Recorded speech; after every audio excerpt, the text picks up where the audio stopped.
Bonjour Monsieur Labattu. Bonjour. Le Salon du Livre de Mirepoix, Mirempage est ravi de vous accueillir. Bien, moi, je suis ravi de venir parmi vous avec beaucoup de chaleur, beaucoup de succès. Je vous souhaite beaucoup de succès pour Merci votre salon. beaucoup. En tout cas, si nous vous avons primé, c'est pour cet ouvrage, Le chemin qui menait à la croix, qui est une histoire d'un petit garçon qui devient grand et adulte et puis vieux à la fin. Et dont ça se passe donc ici, dans la région, à Fougax et Barineuf, Les à Pays Lavelanet, d'Olme. les Pays d'Olme.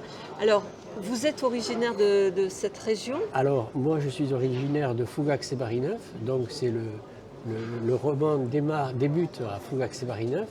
Je précise que ça n'est pas un roman autobiographique, c'est un roman de fiction, mais bien entendu, j'ai fait appel à mes souvenirs personnels un peu pour écrire cette histoire.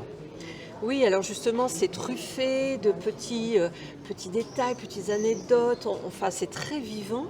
Et tous ces personnages que vous campez dans cet ouvrage, alors peut-être c'est pas autobiographie, mais est-ce que ce sont quand même des personnages qui ont existé? Alors, j'ai fait appel, oui, certains ont existé, ou en tout cas, j'ai regroupé dans un seul des personnages peut-être certains portraits de quelques personnes. En tout cas, je pense que ces personnages-là, ils ont existé dans quasiment tous les villages du Pays d'Olme, parce que c'était le ressenti que j'en ai, c'est un peu, c'est l'histoire de bien des personnes, de bien des gens qui existaient dans le Pays d'Olme.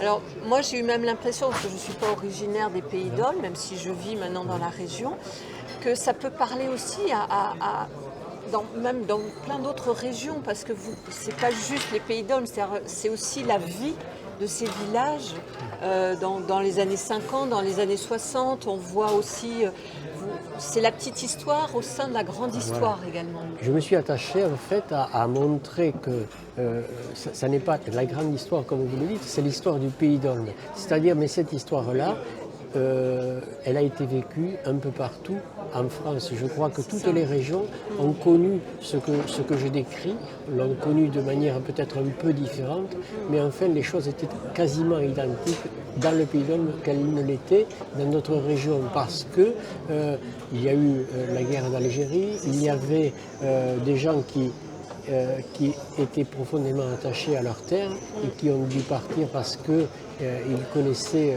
l'essor du textile à Lavelanet ou l'essor d'autres industries ailleurs. Et puis après, bon, peu à peu, c'est un peu la guerre d'Algérie, les événements de 68 qui ont heurté un peu les personnes âgées parce que c'était autre chose qui commençait, une vie nouvelle qui commençait. Voilà, donc c'est un peu cette histoire-là que j'essaye de décrire. En tout cas, on vous remercie beaucoup d'avoir justement écrit cette histoire, d'être présent à ce salon. Merci. Donc encore un grand merci, Monsieur Labattu. Merci, je vous remercie.